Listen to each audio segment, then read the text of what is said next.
Now in this video, I'm going to be showing you how to make a U-part wig. So just sit back, relax, and let's get into the video.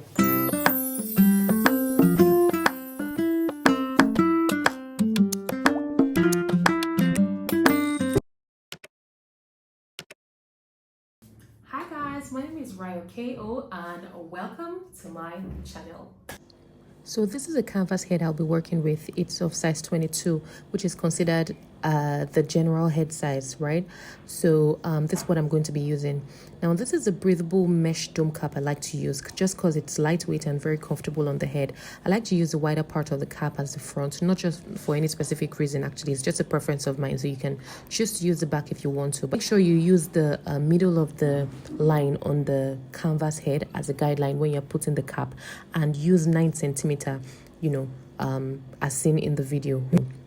So the next step is going to be you placing the cap properly on the canvas head. Make sure it sits properly before you start working.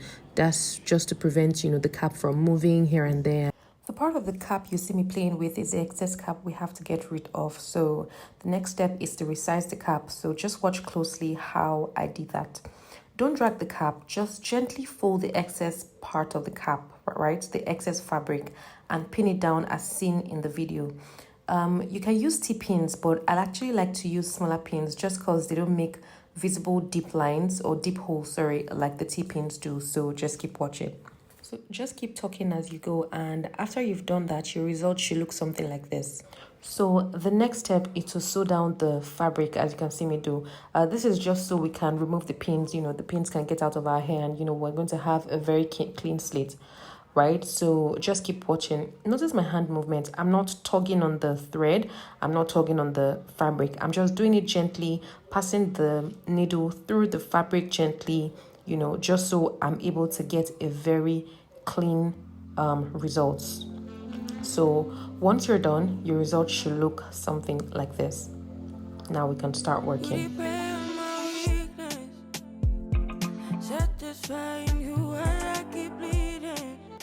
I reconfirmed the 9 centimeter measurements I did earlier before I proceeded. Now the closure part should be 1 centimeter wide and 4 centimeters long, right? That's what I want. It all depends on how wide you want or how long you want your closure to be, but I wanted this 1 centimeter wide, 4 centimeter long, so that's what I'm doing. So now I place the needle in the middle of 1 and 2, right? That's going to be my guideline, and take the measurements. So just keep watching. This is the chalk I use for guideline. You can use anything. Tailors use this, plus it's cheaper than metallic pen. It shows my guidelines well, and it's okay for me. So just feel free to use whatever you want. The punchline is that you use something that you can see, while you're sewing the weft. So now remember I said it's going to be 4 centimeters long. So you can either start drawing your line from 1 centimeter to 4 centimeter, or 4 centimeters to 1 centimeter. Just take 4 centimeters, right? So just keep watching.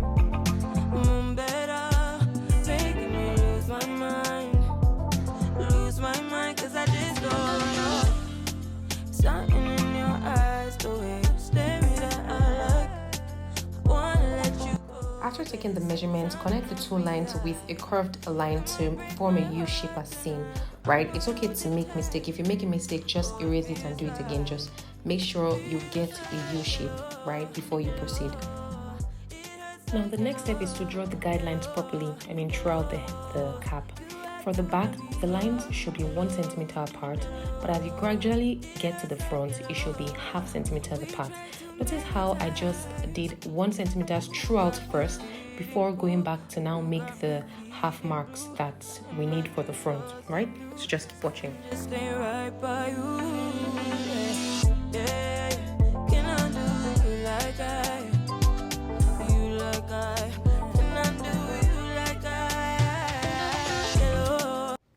Now once that's done, connect the middle lines to the band side of the cap, right? You can easily eyeball it. I really don't know how to say, but just make sure the lines aren't too far apart.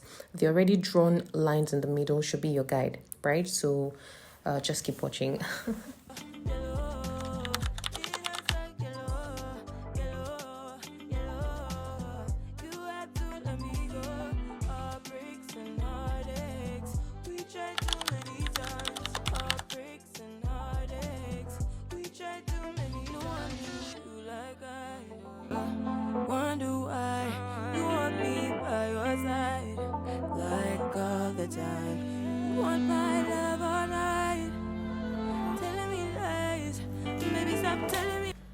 after drawing the guidelines, just connect the middle lines and your result should look something like this.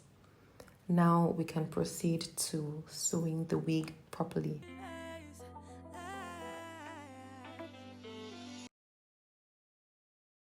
I used 3 bundles for this wig.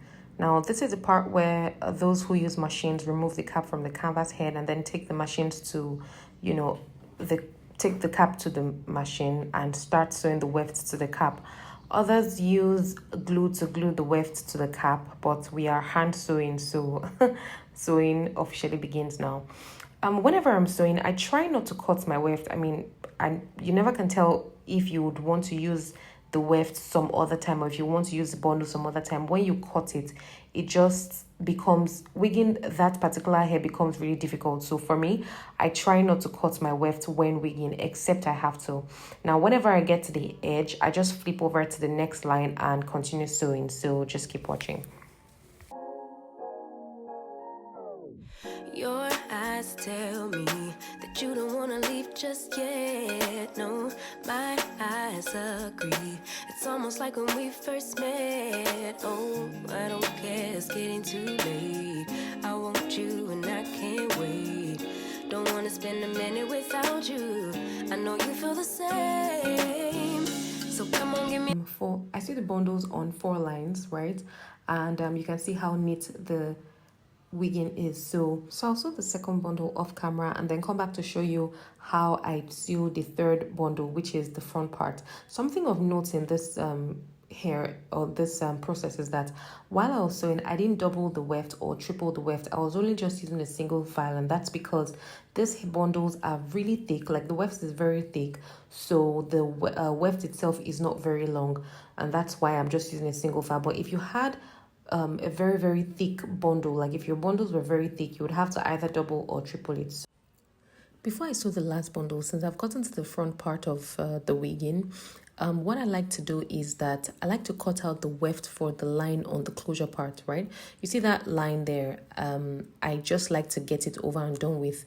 That way I don't run into surprises while wigging, in case, maybe the wig might finish or something, or the weft might finish. I just do not want such surprises. So I like to sew that part out first before I continue wigging, especially because we've gotten to the front. So just keep watching. I'ma show you how to move with my body. Come hit me with your touch and make me wanna say. So now that we've gotten that out of the picture, I just picked up the last bundle and then I started wigging. So this is me just trying to ensure that my lines are showing well. That's why I went with the chalk over the lines again, and I just sew that also off camera. Yeah, so now this is the finished look. This is the final result. Notice how flat the hair is. Now that is because I single wefted it and I was very careful, and this was neatly sewn, right? So now the next step will be to remove the pins from the canvas and the cap. Once you remove it, it's now going to be time to cut the closure part, since this is a U-part wig after all, right? So just keep watching. Now with your scissors, be sure to cut the middle of this space that you can see here, right? Now the idea is that we want to leave enough fabric to sew the clips that you're going to see me use very soon. So make sure there is enough fabric. Don't cut it too close to. Some people actually cut it very close to the sewing, but this is the clips I like to use. Oh, sorry, you can actually call it combs. So I'm going to use 5 of these combs. It all depends actually, but I always advise that you put it everywhere. So you can hand sew it or you can machine sew it. I like to use my machine to just sew it down, just so it's flatly done. So yeah, just keep watching.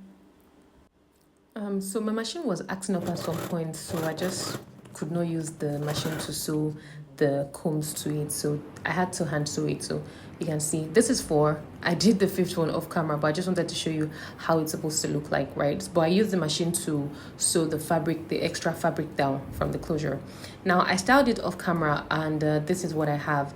The curls are tight. If you'd like me to show you how I was able to achieve these tight curls, just let me know in the comment section, and then I'll do another video showing you how I was able to achieve these curls as tight as they are right now. So this is me just styling it and, you know, adding some finishing touches to it, just so, you know, it comes out really nice. So just keep watching. And yeah, you know what's up. Ain't nothing I won't do for your body. So give me all you got right now. I know I'm yours, baby.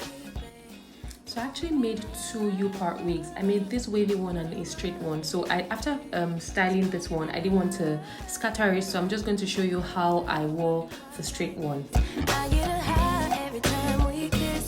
Can't get enough, baby. So come give me love. All of your love, I can't fake. So guys, I'm finally done with the hair. As I have shown you, this is it. So I'm not with the mirror right now, but if you want to wear it, you can just you know, do a part. Okay, so usually this is how I do mine. Just part it like this, right? And maybe make a U part somehow like this. Gotta move with my body. Come to me with your touch and make me wanna say. So after making the U part, it's actually better for you to have like cornrows at the back, and then have some little leave out the part where you're going to comb on top of the wig, right? So my hair color is the same thing with the wig right now, and that's why I'm able to do this without any force, and of course my hair is relaxed, right? So this is how I usually wear it. Usually I have cornrows before using it, but I mean, like I said, my hair is really flat.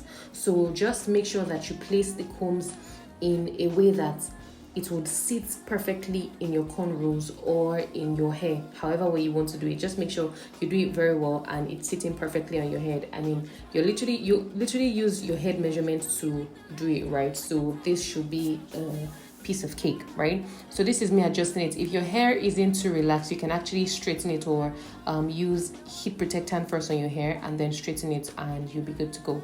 So this is how it should look like. I hope you found this video helpful. Please give this video a big fat thick thumbs up, and don't forget to subscribe. See you in my next video. Bye.